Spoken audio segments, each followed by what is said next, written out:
तो स्वागत है आप सभी का हमारे अपने YouTube channel Anand ji centre में। और आज हम सब प्रैक्टिस सेट नंबर 2 लगाने वाले हैं बिहार दरोगा का, जो कि पूछा गया है 15/4/2018 का। तो चलिए समय नहीं गवाते और शुरू करते हैं क्वेश्चन नंबर 1 से। तो पहला क्वेश्चन पूछ रहा है कि भारत पर आक्रमण करने वाला पहला मुसलमान कौन था? तो मोहम्मद बिन कासिम था। चलिए दूसरा क्वेश्चन देखते हैं। दूसरा क्वेश्चन पूछ रहा है कि महात्मा गांधी का जन्म कहाँ हुआ था और कब हुआ था? तो कहाँ हुआ था ये तो मैंने अपने साइड से लगाया, और यहाँ पूछ रहा है कि कब हुआ था। तो आंसर है 1869 ईस्वी में। और कहाँ हुआ था? तो पोरबंदर के गुजरात में हुआ था। क्वेश्चन नंबर 3 क्या कह रहा है? क्वेश्चन नंबर 3 पूछ रहा है विख्यात सोमनाथ मंदिर को किसने नष्ट किया था? तो ये महमूद गजनवी ने नष्ट किया था। तो चलिए क्वेश्चन नंबर 4 देखते हैं। हर्षवर्धन के साम्राज्य के समय जो चीनी पर्यटक भारत आया था वह कौन था? तो आंसर होगा हेन सोंग आया था।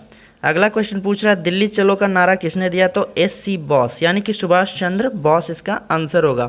चलिए क्वेश्चन नंबर 6 देखते हैं। भारत की बुलबुल किसे कहा जाता है? तो ये सरोजनी नायडू को भारत की बुलबुल कहा जाता है। अगला है 7वां क्वेश्चन, चंद्रगुप्त मौर्य के साम्राज्य की राजधानी क्या थी? तो पाटलिपुत्र था।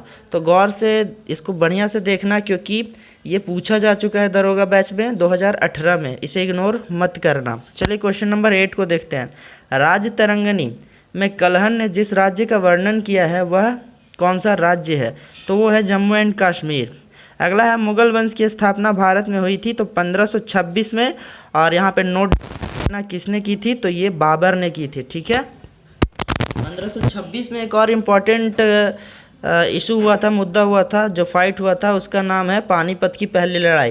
तो 1526 में बाबर जो है पानीपत की पहली लड़ाई इब्राहिम लोदी के साथ लड़ा, और उसमें इब्राहिम लोदी को हरा करके हमारे भारतवर्ष में मुगल वंश की स्थापना की।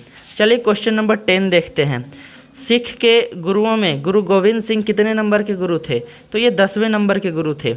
अगला है कनिष्क राजा कौन से वंश का था? जो कनिष्क था वो कौन से वंश का था? तो ये कुषाण वंश का था। चलिए 12वां क्वेश्चन देखते हैं। सूफी संत ख्वाजा मोइनुद्दीन चिश्ती का उर्स यहाँ पर मनाया जाता है, इन द सेंस मनाया कहाँ पे जाता है? तो ये अजमेर शरीफ में मनाया जाता है। चलो क्वेश्चन 13 देखना। अशोक महान पुत्र था किसका था? अशोक जो है बिंदुसार का बेटा था। ठीक है, अगला क्वेश्चन यहाँ पे गौर से देखना। गर्म पानी के स्रोत कहाँ है? 4 ऑप्शन दिए हुए हैं, तो इसमें जो है राजगृह सही ऑप्शन लगेगा। अगला क्वेश्चन 15वां कह रहा है सिंधु घाटी सभ्यता के लोग पूजा करते थे। तो ये सिंपल क्वेश्चन है, सारे लोग रट चुके हैं इसको। तो पशुपति यानी कि भगवान शिव की पूजा करते थे उस टाइम। अगला 16वां क्वेश्चन गौर से देखना। पुराने लिच्छवी राज्य की राजधानी क्या थी? तो ये वैशाली थी। ठीक है, 17वां क्वेश्चन, भारत में सर्वोदय नेता लोकमान जयप्रकाश नारायण का जीवन काल कब से कब तक था? तो 1902 से लेकर के यहाँ 79 तक था। ठीक है, 1979 तक। अगला क्वेश्चन गौर से देखना। पानीपत की तीसरी लड़ाई कब हुई? पहली और दूसरी तो आप सब पढ़ लेते हो, याद कर लेते हो। तीसरी भी लड़ाई हुई थी तो ये 1761 में हुई थी। ठीक है, चलिए अगला क्वेश्चन देखते हैं। वीडियो को यहीं पे स्टॉप करते हैं। ठीक है, इसका सेकंड पार्ट लेकर के आऊँगा, और सेकंड